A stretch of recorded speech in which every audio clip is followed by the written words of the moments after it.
Ophélie Winter, gros regret, SDF, des millions partis en fumée.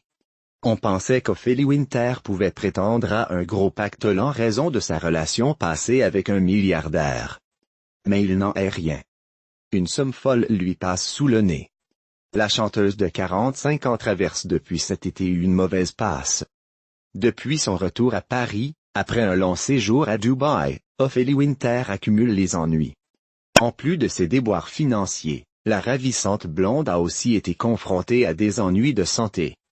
Elle a été victime d'un terrible accident de voiture au printemps dernier et serait restée plusieurs mois à l'hôpital. Fragilisée, un magazine belge affirmait qu'elle pourrait se refaire une santé financière en obtenant une prestation compensatoire de son ex, Rolf V, mais il n'est rien. Ils sont restés ensemble durant 4 ans, mais ils ne sont jamais passés devant Emer le maire. Cette confidence a été livrée par l'intéressé lors d'un entretien accordé à un média belge. Non, nous n'étions pas mariés, a-t-il précisé, tuant ainsi dans l'œuf la rumeur qui voudrait qu'Ophélie Winter se retourne contre son ex-chéri, qui serait richissime. Mais d'après C8, l'ex-candidate de Danse avec les stars voit enfin le bout du tunnel puisqu'elle a été sollicitée pour des projets. Aucune autre précision n'a été livrée. Biographie. Née le 20 février 1974 à Boulogne-Billancourt, Ophélie Winter est la fille de Catherine Cathy, Feufeu, mannequin, et de David Alexandre Winter, chanteur néerlandais connu pour le tube O.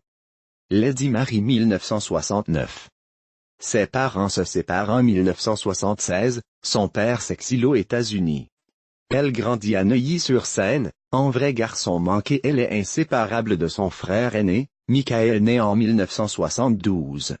À 6 ans, elle monte sur scène pour la première fois et enregistre son premier 45 tours en 1984, la chanson des klaxons. Après un deuxième titre, Poil de carotte, en 1987, au succès mitigé, elle fréquente le lycée Saint-James de Neuilly. Mais dès 1991 elle délaisse ses études pour suivre les pas de sa mère et se lance dans le mannequinat. Cantonnée aux photos de mannequins lingerie, elle décide alors de reprendre contact avec des producteurs pour renouer avec la chanson.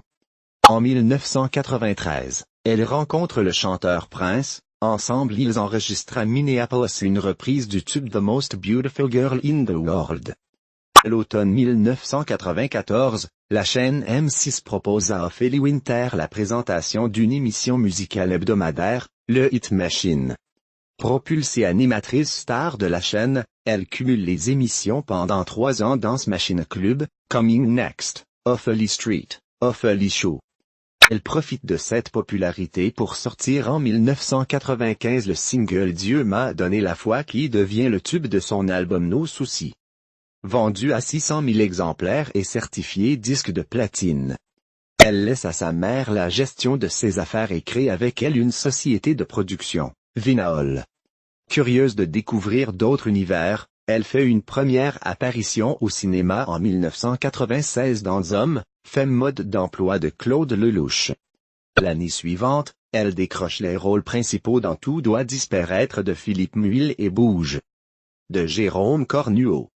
L'accueil de son deuxième album, Privacy, en 1998 est mitigé. Vendu à 275 000 exemplaires, les concerts et la tournée initialement prévus sont cependant annulés. Après l'échec en demi-teinte de son émission sur TF1, Ophélie Winter Show, en 2000, elle revient sur le grand écran avec Les jolies choses de Gilles Paquet-Brené 2001. En 2002, elle est de retour dans les bacs avec un nouvel opus, Explicite lyrique. Malgré le relatif flop de ce troisième album, le single Sache dont il est extrait réussit à se frayer une place dans le top 50. En 2004, des problèmes de santé l'éloignant des studios.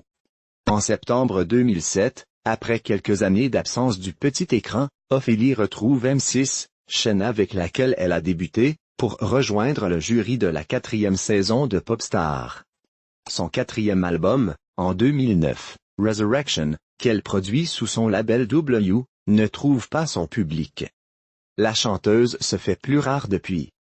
En 2013, on la retrouve aux côtés de Thierry Lhermitte dans un épisode de la série Document Martin sur TF1.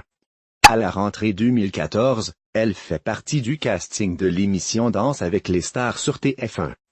Côté vie privée, après une romance avec le chanteur Mxollar à la fin des années 90 et avec l'acteur Alain Chabat 2002-2003, elle reste aujourd'hui discrète sur ses amours.